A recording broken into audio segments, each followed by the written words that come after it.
Esta é mais uma produção da Federação Espírita Pernambucana, para você que curte podcasts. Uma boa tarde a todos e a todas. Que Jesus continue nos inspirando a paz e que possa Ele continuar conosco nessa busca eterna e infinita de encontro com o reino da consciência. Este, vamos dizer assim, entre aspas, ambiente das nossas almas, aonde encerra as leis divinas e aonde nós precisamos cada vez mais conquistar nessa nossa experiência aqui no corpo, que certamente aqui somos chamados para exaltar, muitas vezes, a nossa natureza material, mas que Jesus possa nos despertar a consciência e aqui nós possamos obedecer às leis divinas. O tema da tarde de hoje, como já foi anunciado pelo nosso irmão, fora da caridade não há salvação. Esse tema, ele é muito importante para todos nós, porque ele é o centro de todas as nossas atividades ao encontro com a felicidade. Nenhuma criatura humana, nem na terra, nem no mundo espiritual, será feliz se ela não alcançar a condição de estar vivenciando com a naturalidade daqueles guerreiros que podemos considerar, daquelas almas que conseguem passar na terra dando exemplos de fraternidade, de paz, de acolhimento, de perdão, de renúncia, de abnegação, como tantos nós já ouvimos falar e talvez tão poucos os encontramos, porque muitas vezes essas criaturas já estão pairando numa segunda categoria, na categoria dos bons espíritos, porque por outro lado, nós ainda estamos a caminhar na categoria dos espíritos imperfeitos, aonde nós muitas vezes nos esforçamos para vivenciar essas qualidades que nos traz a caridade, mas muitas vezes estamos ainda praticando aquelas imperfeições que ainda nos classificam nessa categoria dos espíritos imperfeitos, mas que certamente é o grande desafio colocado para todos nós aqui na Terra, nos esforçarmos para atingirmos esse patamar este que será muito mais requisitado, muito mais apresentado quando o nosso mundo estiver no mundo de regeneração, aonde as criaturas irão praticar estes ensinamentos de uma forma mais suave, mais fácil, mas que entendamos ainda, como dizem os bons espíritos, pela codificação, que ainda o espírito do mal, mesmo na condição de espíritos em mundo de regeneração, quando alcançarmos, e torcemos que todos nós alcancemos, para que possamos nos reencontrar nessa condição, certamente em uma outra encarnação, que ainda um tempo que este irá acontecer, ainda não conseguimos vislumbrar. Muitos dizem 200, 300, 150, alguns tentam dar uma data para este momento, mas nós precisamos entender que o reflexo desse mundo de regeneração será quando nós tivermos o reflexo da nossa transformação pessoal, coletivamente, cada criatura exercendo o seu papel, exercendo essa função de espíritos bons, irá repercutir de uma forma coletiva, social, mundial. E aí sim, nós vamos ver o bem predominando sobre o mal, que é a condição de um mundo de regeneração. Portanto, para nós espíritas, e por que não dizer para todas as criaturas encarnadas, um lema deveria ser de todos nós: fora da caridade não há salvação. E por que essa frase ela é apresentada dessa forma para todos nós? Porque outrora nós já ouvimos: fora da igreja não há salvação.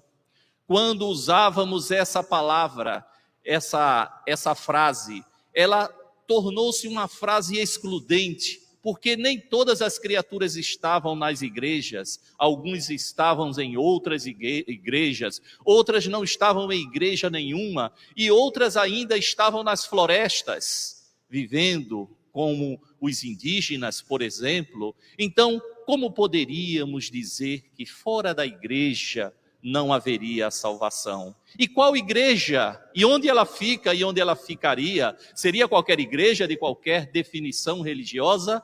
Portanto, esta frase que fora tão usada como uma forma de convencer as criaturas para se converterem a uma religião A ou a uma religião B, ela, de certa forma, mais afastava as criaturas do que aproximava.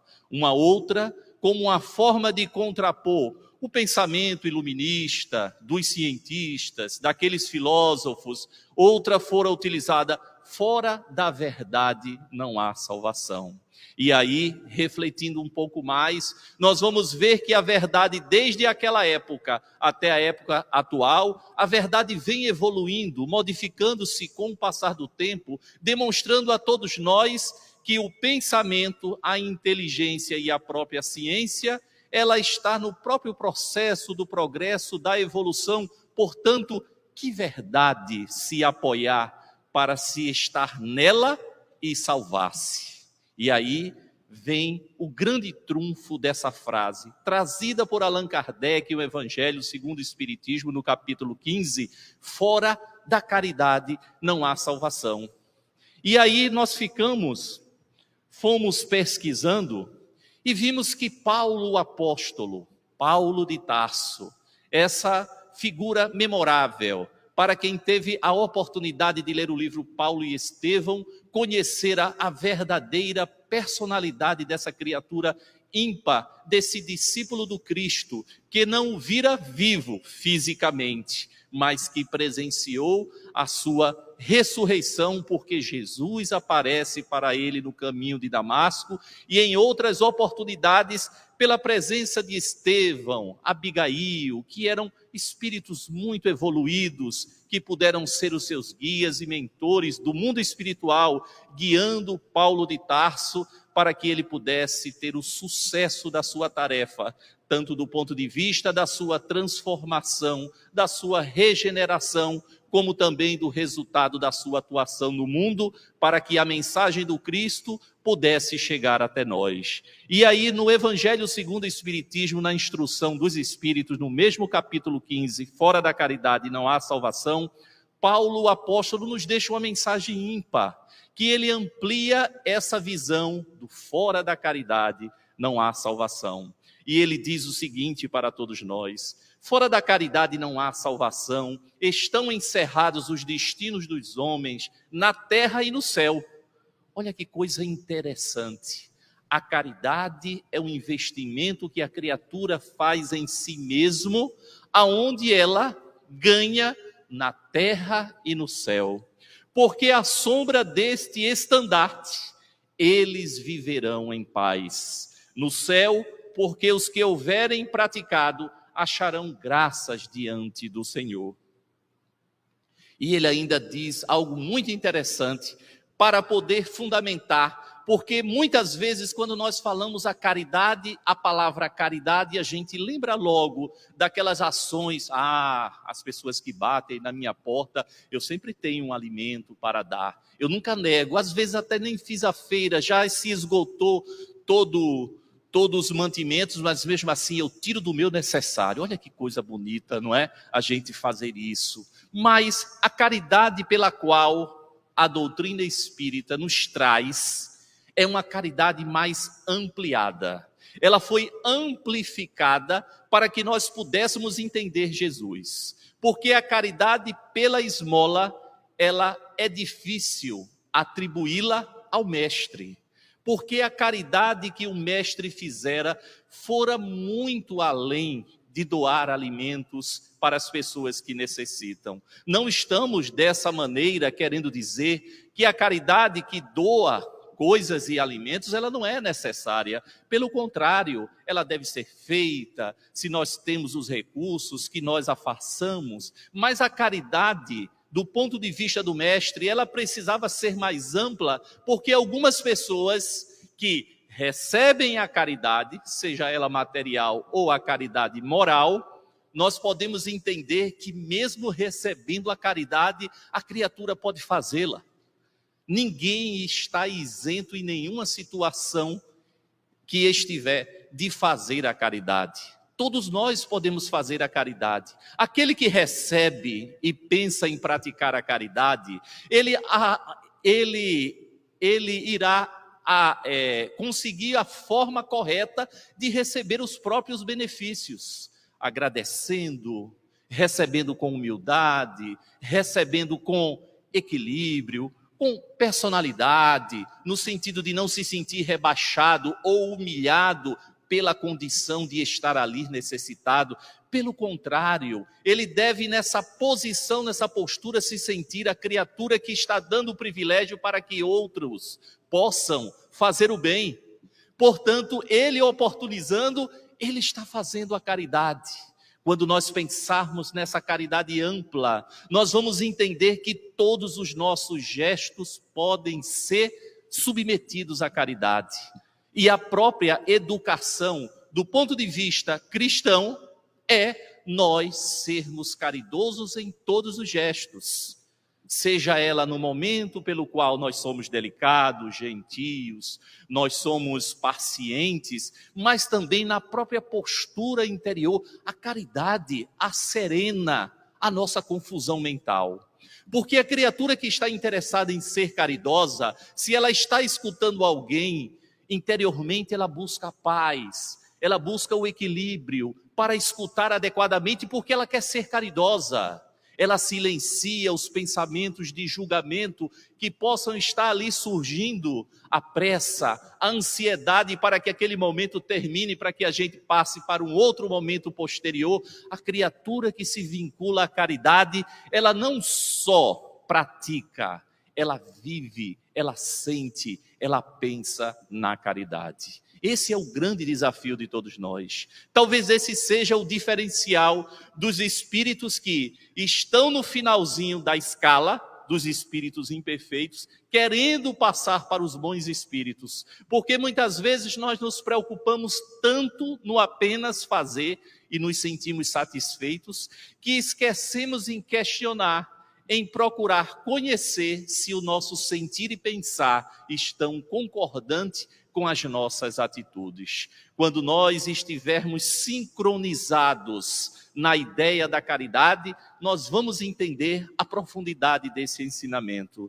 E ainda Paulo de Tarso ainda fala uma coisa muito importante, porque nós estamos aqui reunidos como espíritas. Às vezes ser espírita parece que é simplesmente mais uma religião no rol de tantas religiões no mundo. Na verdade, o Espiritismo, ele vem com a proposta de se pulverizar na sociedade como uma ideia pela qual cada criatura entra em contato com ela e transforma-se no seu próprio local, no seu próprio ambiente. Muitas vezes ficamos muito preocupados porque não conseguimos cumprir determinadas tarefas como cumpríamos, e estávamos conversando sobre isso lá dentro, porque muitas vezes a gente sente falta pelas exigências do nosso dia a dia, das nossas provas, que nós vamos sendo absorvidos na nossa vida diária, as obrigações que temos para cuidar das outras pessoas, e às vezes ficamos tão angustiados porque a gente não conseguiu ir à casa espírita, adotar, exercer aquele trabalho com maior frequência, porque a vida começa a nos encaminhar para outros ambientes. Quando nós aprendermos, assim como diz o Espírito Emmanuel, que a seara do Mestre, um dia entenderemos que a seara do Mestre é o próprio planeta Terra. Aonde nós estivermos, temos que nos conscientizar que devemos estar a serviço do bem, a serviço do Cristo, que nós transformemos cada capítulo da nossa vida em um momento de atividade em prol à vivência, à divulgação dos ensinamentos da doutrina espírita e, consequentemente, do cristianismo, dos ensinamentos de Jesus. E aqui Paulo de Tarso ele diz o seguinte: meus amigos, agradecei a Deus o haver permitido que pudesses gozar a luz do Espiritismo. Olha que coisa interessante. Por quê? Porque nem todo mundo tem essa luz como norteador em suas vidas. Quantas e quantas vezes nós vemos as pessoas perdidas e confusas porque não tiveram a doutrina espírita como uma ideia para clarear o nosso próximo passo. Tivemos uma experiência muito marcante em nossas vidas. Eu trabalho como professor e tivemos uma aluna que nos surpreendeu com uma atitude que nos deixou muito triste, comovidos, porque é muito forte. Essa garota tirou a própria vida.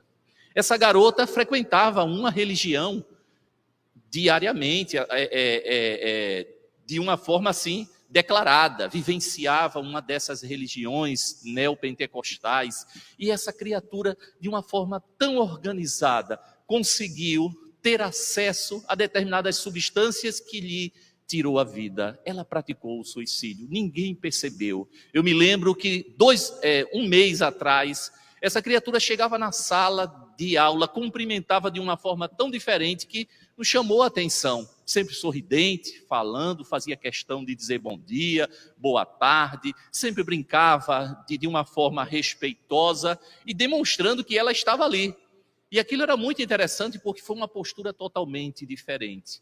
Não conseguimos perceber que aquilo era uma espécie de despedida. Essa criatura, já 18 anos, 17, 18 anos, tirou a própria vida. E aí nós ficamos pensando o quanto faz falta na vida, nas nossas vidas, da doutrina espírita. Porque, por outro lado, já escutamos a história de um ser humano que ele disse: eu queria não existir. Eu não queria praticar o suicídio, não. Porque eu já li aquela obra Memórias de um Suicida e aquilo é terrível. Tirar a própria vida, passar por todo aquele processo e todo aquele sofrimento. Então eu não queria tirar minha vida, eu queria deixar de existir. Quer dizer, eu queria poder dizer: Deus, olha, para que tu me criastes? Me deixava no anonimato, esquecido, me anulava. Era isso que ele queria. Mas ele dizia que não praticava o suicídio porque ele teve contato com os ensinamentos da doutrina espírita. Veja o quanto é importante os ensinamentos da doutrina espírita penetrar a cultura da nossa sociedade. Penetrar dando essas informações para que as pessoas possam refletir e desistirem. Porque é verdade que uma vida, muitas vezes, sem esse significado de crescimento, de aprendizado, ela muitas vezes parece ser uma vida perdida, mas vale a pena viver a vida. Não é? E aí nos lembramos daquele livro Morte e Vida, Severina, que o Severino retirante, ele era perguntado se vale a pena viver a vida, mesmo que seja uma vida severina. Quem assistiu o filme vê que a vida do sertanejo é muito sofrida, e naquela época pior ainda. E ele mostrava e ele dizia: vale a pena viver a vida, mesmo que seja uma vida severina. Aquele ser intuitivamente já tinha uma visão da importância de se viver. Mas o Espiritismo dá um significado para se continuar vivo, nos faz desistir. Portanto, agradeçamos a Deus o contato que nós temos com a doutrina espírita. Não é que somente os que a possuem hajam de ser salvos e que, ajudando-vos a compreender os ensinos do Cristo, ela vos faz melhores cristãos. Realmente, a doutrina nos faz melhores cristãos, primeiro pela convicção da vida futura, porque a gente consegue ter quase como se fosse uma espécie de desenho exato e preciso do que nos espera no mundo espiritual. A única coisa para que a gente possa realmente ter a certeza e o entendimento completo da vida no mundo espiritual é chegar lá, não é? Mas aí a gente não quer chegar agora, a gente quer demorar um pouco mais, não é? Principalmente nós que já temos aí esse amor pelo viver e esse entendimento da necessidade da vida física. Portanto, a gente quer viver mais, uma vida bem longa, né? O mais longa que a gente puder. Mas, por outro lado, também nós vamos ver que nós vamos tendo um novo sentido, um significado que é de completar o nosso aprendizado aqui na terra, perante todas as refregas, todas as dificuldades, todos os obstáculos e desafios, para que quando no mundo espiritual lá estivermos, nos sentirmos mais leves, praticarmos de forma mais suave os ensinamentos, vivermos uma vida mais tranquila, porque é fato, e dizem os espíritos, que quando estamos no mundo espiritual, é mais fácil sermos bons quando estamos nos ambientes. É só a gente fazer um paralelo. Onde é que a gente se sente mais calmo, tranquilo, sereno, centrado? É na casa espírita, assistindo uma palestra, neste ambiente, assessorado pelos espíritos de luz, esses espíritos que vibratoriamente concorrem para que todos nós estejamos harmonizados, ou num trânsito engarrafado, fazendo muito calor, com muitos estímulos para que a gente se sinta incomodado, angustiado. Certamente é aqui, no mundo espiritual também. Nós vamos nos sentir mais motivados, vamos nos sentir mais esplendorosos no sentido de exuberante nas virtudes do Cristo. Aqui na terra a gente pratica com muito esforço, com muita dificuldade. E aí nós nos lembramos quando certa vez Chico Xavier, ele conversando com o seu mentor espiritual, o Espírito Emmanuel, um mentor bastante rígido, porque sabia o discípulo que tinha, portanto podia exigir-lhe mais. Isso não quer dizer que os nossos mentores espirituais, eles são de categorias mais inferiores, não. Nós temos espíritos bons nos assessorando, porque tinha que ser um espírito bom, não pode ser um espírito imperfeito para nos conduzir, porque os espíritos imperfeitos ainda nutrem sentimentos vis, egoísmo, os vícios de várias ordens. São bons espíritos que não titubeiam mais na condição perante o mal, pelo contrário, estão na vanguarda. Agora, eles nos assessoram de acordo com o nosso potencial evolutivo, porque eles irão exigir ao ponto pelo qual a gente pode responder. Assim como acontece numa sala de aula, nenhum professor, nenhum mestre irá exigir do seu aluno, do seu discípulo, algo muito acima daquela capacidade que ele demonstra. É sempre gradual, é gradativo. E Chico Xavier olha para Emmanuel e diz assim: Emmanuel, você é muito exigente.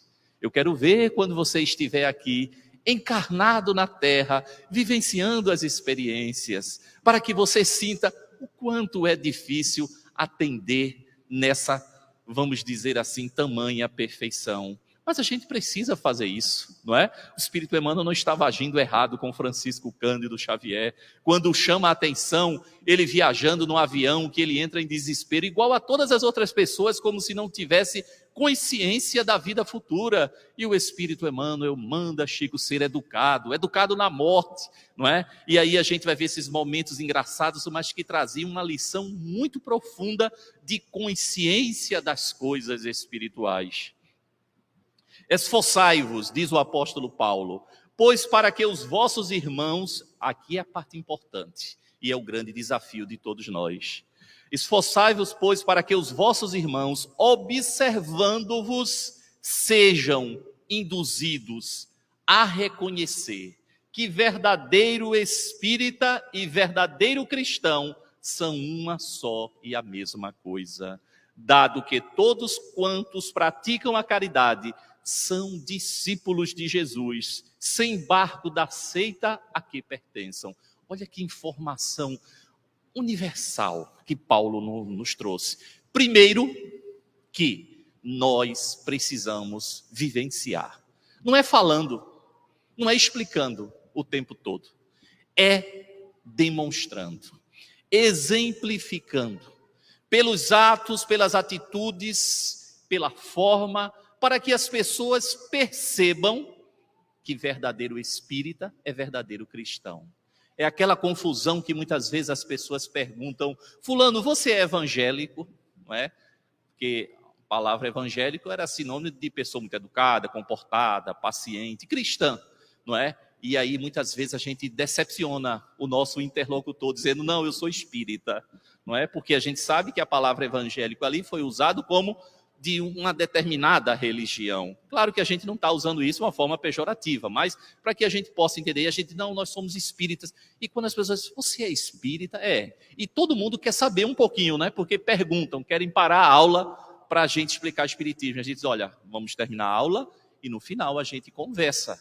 Porque não é o nosso papel ali institucional estarmos dando palestra, seja de qual for a religião. E aí, mais uma dose de respeito para com a nossa condição, não é? Ali aonde vamos conversar apenas com as pessoas que mostraram interesse. E quando conversamos, as pessoas começam a perguntar, porque a visão da doutrina espírita é sempre aquela visão de pessoas que falam com os mortos, de pessoas que muitas vezes estão se comunicando constantemente à mediunidade. E quando a gente mostra que o espiritismo é a forma de revivenciar os ensinamentos do Cristo, buscando trazer aquela simplicidade, aquela humildade, aquela condição de fazer com que as criaturas entendam que ser espírita é ser cristão na mais profunda concepção. De vivenciar, de praticar, de procurar seguir os passos do Mestre Jesus, de tentar imitá-lo quando ainda não tivermos a consciência tão desperta para que possamos dizer, naquele pensamento profundo do próprio Paulo de Tarso, que ele dizia, não sou eu mais quem vivo, é o Cristo que vive em mim. Tamanha a identificação que aquele espírito tivera com Cristo, pelo despertar, pela iluminação da sua consciência, pelos ensinamentos do Mestre Jesus. Então o Espiritismo traz essa condição. É por isso que muitas vezes nós vamos encontrar aquela frase sendo muito usada para nós espíritas: a quem muito é dado, muito será cobrado. É porque, na verdade, quem tem uma melhor condição de iluminar o seu caminho, deve-se andar com mais cuidado, com mais dedicação, com mais disciplina, precisa estar mais atento do que aquela criatura que anda sem uma lanterna a iluminar a sua estrada, que muitas vezes tropeça na escuridão, sai meio que desequilibrado. Quem tem uma luz mais forte tem a obrigação de melhor enxergar e melhor caminhar. Mas, para que a gente possa ampliar um pouco mais o sentido da caridade, na pergunta 879, aonde tratamos sobre lei de justiça, amor e caridade, Kardec pergunta o seguinte: qual seria o caráter do homem que praticasse a justiça em toda a sua pureza? Quando a gente fala justiça, e eu quero que seja feito justiça, isso não é justo. Quando a gente fala, sempre o nosso sentimento é de uma certa revolta, é de um desejo que algo aconteça tão impactante que possa dar a cada um segundo as suas obras. Nós chamamos a justiça ainda com aquele princípio da lei de Talião, olho por olho, dente por dente. Quando vemos uma pessoa fazendo mal, a primeira coisa é que seja feita a justiça. E nós vamos ver uma característica muito diferente sobre a justiça que os Espíritos nos dão. O do verdadeiro justo, a exemplo de Jesus, porquanto praticaria também, olha só pessoal, a justiça, o justo, ser justo, exige de nós praticar o amor ao próximo e a caridade, sem os quais não há verdadeira justiça. A justiça que nós muitas vezes clamamos não é justiça, é vingança, é revide, é raiva, é revolta. Porque a verdadeira justiça, ela consegue equilibrar amor, caridade e justiça. A criatura que consegue mesclar esses três princípios, ela entende o porquê. Na última lei, nas leis morais, no livro dos Espíritos, nós vamos encontrar que as leis de Deus podem ser assim resumidas: lei de justiça, de amor e de caridade. Portanto, a criatura que pensa na justiça, ela não pode se desincumbir do amor que ilumina os nossos sentimentos, que equilibra as nossas vibrações, como também ela não pode esquecer de expressar nisso através da caridade. E quando nós buscamos entender a caridade, nós vamos buscar não mais aquele sentido da caridade reduzido, reducionista, que é aquela caridade de fazer coisas boas para as pessoas, dar um alimento, ajudar na campanha disso, na campanha daquilo. Não é só isso. Qual o verdadeiro sentido, então, da palavra caridade? Como a entendia Jesus? Isso é muito importante, essa resposta para essa pergunta. Porque se Jesus a todo momento falava sobre caridade, e ele assim falava, e não só falava, exemplificava a caridade. Jesus dava o exemplo, ele deu o exemplo da caridade. Ele não só ensinava, ser caridoso na condição de Jesus era ser justo, amar e fazer a caridade, praticar a caridade. Portanto, a resposta dos Espíritos, como entendia Jesus a caridade: benevolência para com todos, benévolo, ser bom para com todos, ter esse desejo da bondade, de querer ajudar, de querer servir, de querer amparar, de querer acolher, mas também indulgência. Indulgência por quê? Porque nós também precisamos de indulgência. Quantos e quantos de nós estamos a nos equivocar e ficamos tão felizes quando os nossos pais, que muitas vezes nos chamam a atenção e nos colocavam de castigo quando éramos crianças, mas os nossos pais no final terminam sendo indulgentes, compreendem o nosso estado evolutivo, entendemos que no futuro nós não vamos mais achar que as pessoas são pessoas más, as pessoas são doentes. E nós vamos ver que parece que esse clima de saúde mental, parece que de certa forma já está nos dando uma condição de entendimento, porque vamos ver as criaturas com problemas de saúde mental praticando o mal, mas a gente acolhe e aceita porque sabe que a pessoa tem problema de depressão, a pessoa tem problema de síndromes disso, daquilo, transtorno disso, daquilo, e a gente começa a ir acolhendo as pessoas, aceitando. No passado, a gente, se fôssemos os pais, pegaríamos uma vara, uma chinela, ou a gente iria colocar de castigo, mas hoje a gente acolhe com amor, a gente consegue driblar, a gente aceita, é indulgente. Olha que coisa importante. Eu digo isso porque nós, depois da pandemia, nas escolas, principalmente quem é professor sabe, vivemos uma espécie de epidemia de saúde mental. As pessoas, os jovens perderam muito a sua saúde mental, muitos problemas foram surgindo e foi se tornando desafiador. Aqueles gritos, chamamentos, manda para fora que a gente fazia com muita frequência para manter a disciplina da sala de aula, transformou-se em muitas vezes momentos de suportar um pouco mais, conversar, chamar atenção, dar um carinho, conversar novamente, para quando não desse mais de jeito nenhum e fosse identificado que era caso de disciplina, conduzir para a coordenação. E mesmo assim lá, essa criatura não seria automaticamente punida como era antigamente. Ela é acolhida, conversa, chama atenção, porque esse clima de pleno entendimento é o clima favorável que nós queremos para o crescimento. Às vezes parece que a violência, ela dá uma resposta mais rápida, não é? Mas realmente a violência, quando as pessoas recorrem, você dá aquele grito estridente, todo mundo faz silêncio. Convencer a importância do silêncio para se estudar, para se concentrar, dá trabalho. Porque é um aprendizado a longo prazo. É um aprendizado que alguns chegam mais rápidos, outros demoram mais, mas a gente vai naquele processo aos poucos, naquela velha filosofia que água mole e pedra dura tanto bate até que fura, e a gente consegue progressos neste campo.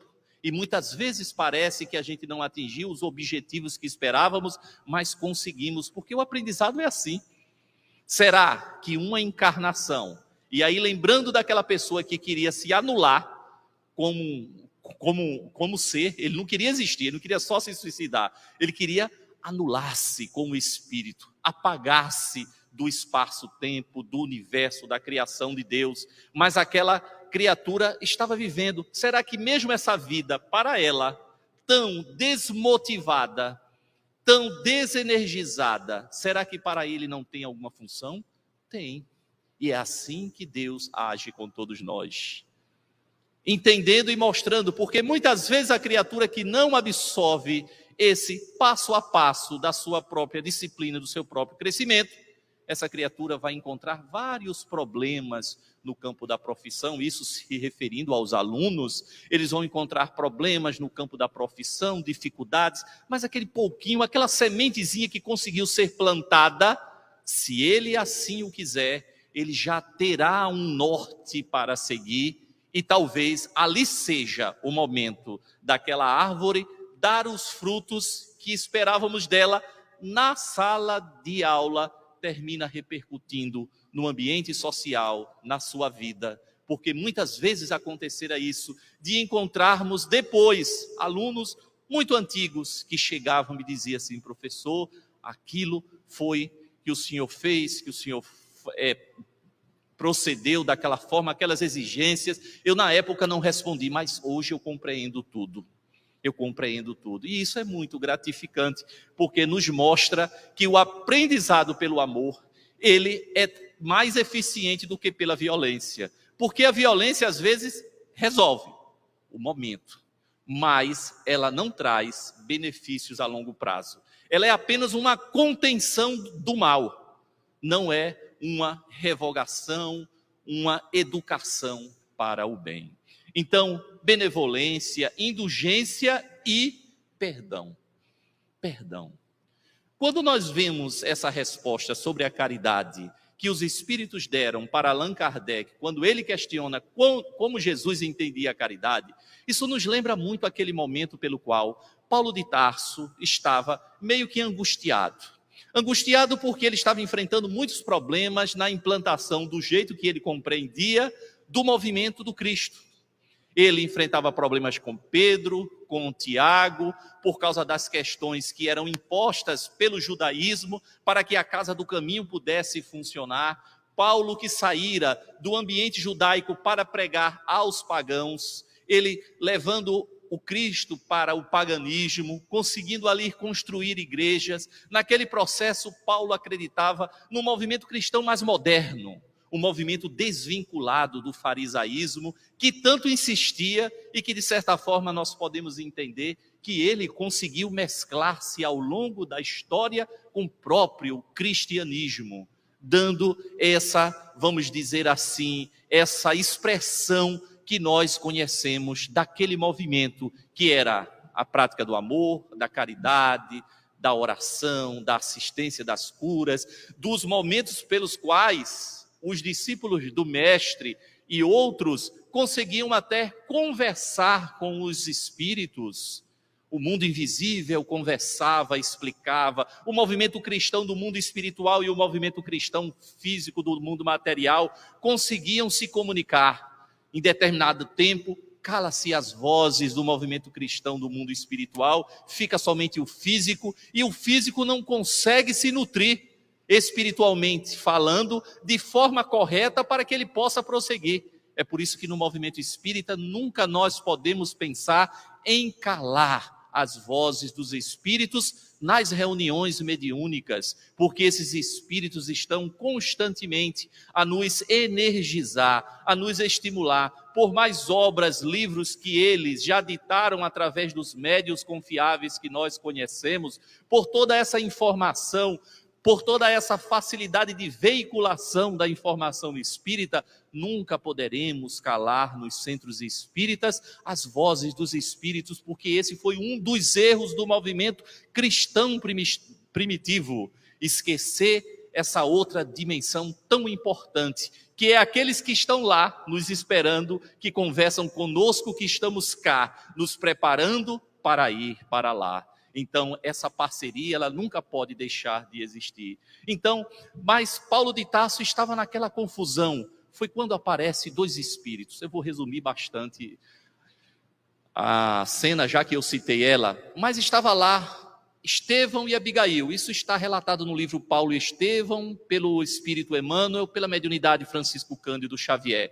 Estevão e Abigail. Abigail, a sua noiva espiritual. Estevão, o primeiro mártir, aquele que morreu pelas mãos, praticamente, do próprio Paulo de Tarso, que quando Paulo vislumbra esses dois espíritos, ele que era médium, consegue visualizar. Quando ele olha primeiramente para Estevão, ele sente um remorso. Estevão, automaticamente, pelas vias mentais, diz: Paulo, te acalma. Todos nós já nos equivocamos aí na terra.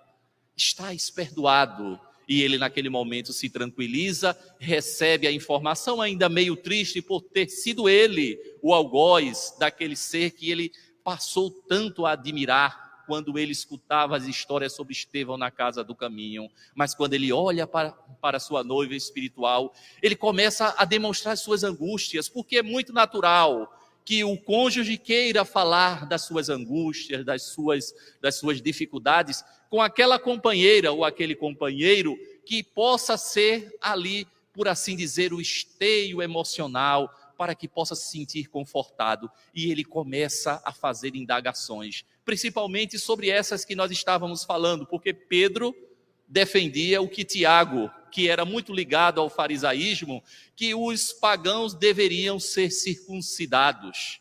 Aquela cirurgia pela qual, no judaísmo, é uma prática religiosa, todos devem passar pela circuncisão. E Paulo defendia um movimento cristão livre do farisaísmo, um movimento cristão moderno, não é? Achamos até que Paulo, na época, queria fundar o movimento espírita, mas ele não conseguiu devido às limitações e porque Allan Kardec ainda não tinha, não é, trazido a codificação, o Pentateuco, para poder clarear a sua caminhada. Mas ele já era aquele precursor do entendimento do que seria o movimento cristão na sua base, na sua feição mais simples, na sua vivência na caridade. E ali, naquele momento, Abigail lhe dá aquela lição, daquelas palavras: ama, trabalha, espera e perdoa. Quando ele se referia à dificuldade de atingir a magnitude do sentimento do Cristo, Abigail diz: ama. Mas sabemos que é muito difícil e isso exige muito de nós. Trabalha. E aquelas pessoas que ficam botando dificuldade no processo, espera. E o que fazer com que eu sinto perante todas essas dificuldades que eu enfrento? As pessoas não me compreendem. Perdoa. Ama, trabalha, espera e perdoa. Abigail deu a fórmula mágica que tornou-se o lema do próprio Paulo de Tarso. Porque se nós formos observar todo o seu proceder, ele seguiu essa trilha iluminada que a sua noiva espiritual lhe concedeu como luz, como entendimento para se debruçar nos ensinamentos do Cristo e assim avançar e evoluir. Nós vamos ver que Allan Kardec, um pouquinho mais abaixo na nota, ele diz: amor e caridade são o complemento da lei de justiça, pois amar o próximo é fazer-lhe todo o bem que nos seja possível e que desejaríamos que nos fosse feito. Tal o sentido dessas palavras de Jesus: amai-vos uns aos outros. E ainda mais abaixo: a caridade segundo Jesus não se restringe à esmola, abrange todas as relações em que nos achamos com os nossos semelhantes, sejam eles nossos inferiores, nossos iguais ou nossos superiores. O que Allan Kardec queria dizer isso? Que em todas as relações que nós estamos colocados. Quando vamos trazer isso para o nosso dia a dia, é as relações com todos, seja na casa espírita, na rua, seja no lar, no trabalho, seja orientando, coordenando mandando, seja também obedecendo ou estando com os nossos iguais, ombro a ombro. A caridade, ela deve ser vivenciada em todas as instâncias da vida. E aí, para que a gente resuma um pouco mais, não é? A parábola do bom samaritano. Porque muitas vezes nós pensamos o seguinte: quem é o nosso próximo? Nós precisamos entender que o nosso próximo é quando nós nos aproximamos. E nós temos uma necessidade de nos aproximar de todos que nos formos, de todos que formos, que se aproximar de nós, precisando ou não, pedindo ou não a nossa ajuda, o nosso acolhimento. Nós precisamos fazer esse movimento para buscar, porque uma outra forma também de interpretar o nosso próximo é todos os seres humanos do planeta. Mas eu não posso atender, eu não posso me relacionar com todos os seres humanos do planeta, mas que com todos que eu ou nós nos relacionemos, que nos relacionemos usando como artifício a caridade. A caridade que nós precisamos nos perguntar: como posso agir com caridade para com o nosso irmão? E aí a parábola do bom samaritano, ela é muito interessante, porque primeiro partiu de uma provocação para saber de Jesus a sua concordância com a lei mosaica. O doutor da lei o provoca, mas Jesus não queria acrescentar algo que ele já sabia, que era justamente o que diz a lei sobre